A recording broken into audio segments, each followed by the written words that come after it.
چقدر اول برنامه‌دی با کلاس بودی خانم دم. آه چقدر خوب انتخاب کردی، چقدر بهتون میاد. نه شما باخته بودی چی کار میکردی با خودت؟ قرار کمک کنی. نه دیگه من گفتم واقعا باخت با شما.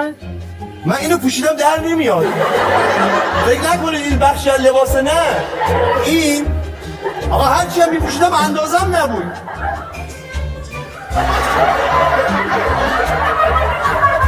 بعد این کجا گیر کرده؟ نه من اینو پوشیدم از این کفش در اومد، از این کفش در ببینید در نهید. بعد کفش در بیاری. نه آقا این کجاست؟